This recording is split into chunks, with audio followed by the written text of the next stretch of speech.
So I am Marilyn Weston, and you're definitely getting it straight from a woman's perspective right here on Zoomer Radio.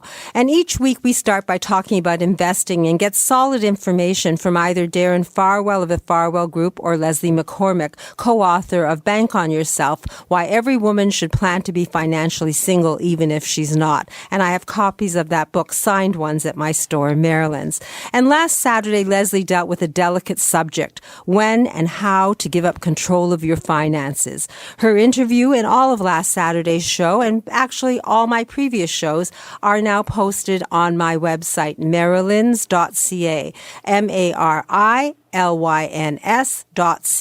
So you can listen and learn at your convenience. And for those of you who have friends who like to sleep in, you can share the information simply by telling them to log on to marilyns.ca. If you look to the right, it says Zoomer Radio, and under that, if you click, it tells you what's happening next week. It lists the shows and a little bit of description, so you can listen to whichever show you wish and pick a topic and learn about it.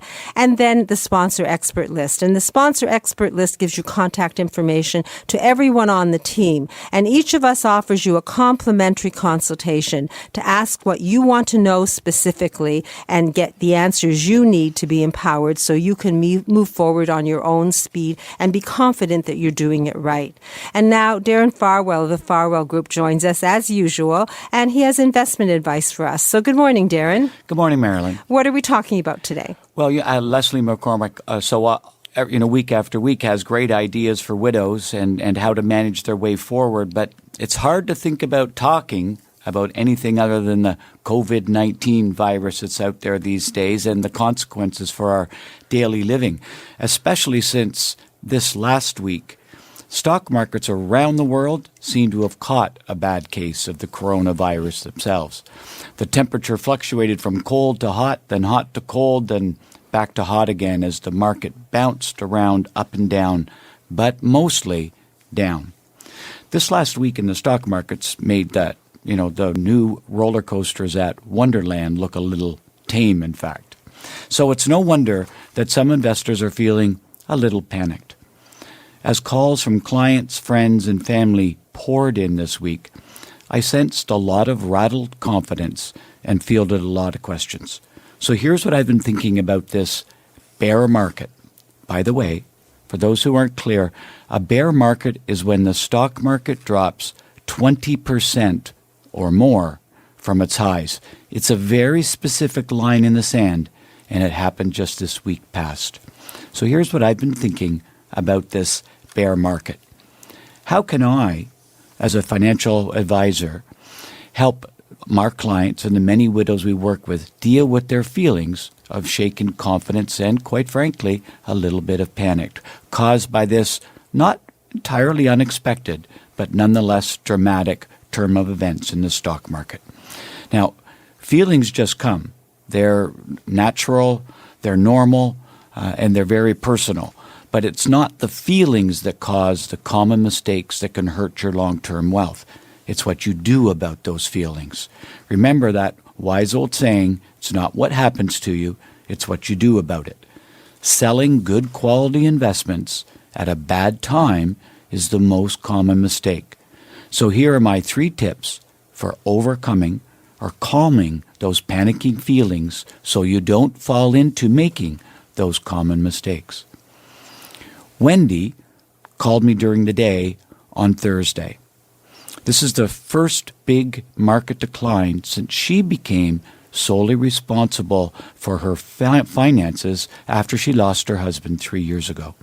Wendy is a very calm, capable woman.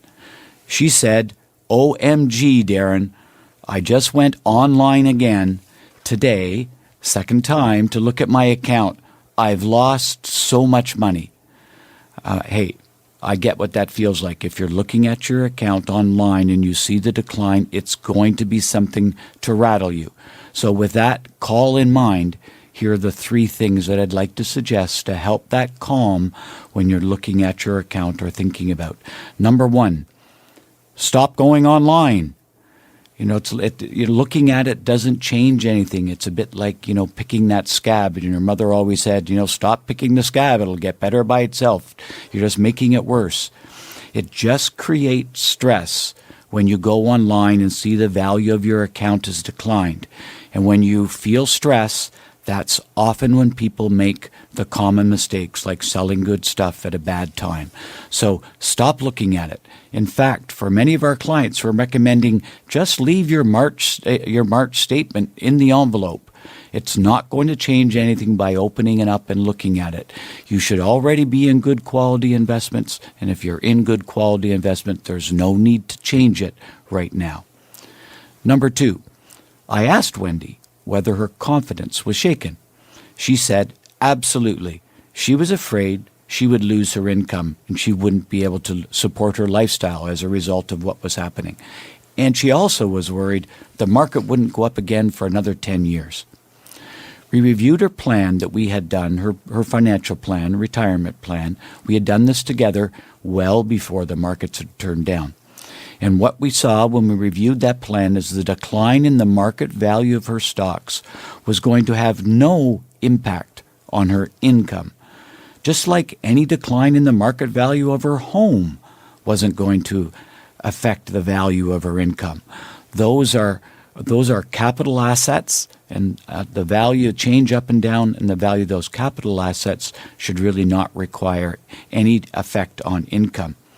We also checked the history of the stock market and saw very clearly that the average bear market lasts 21 months, well short of the 10 years she was worried about.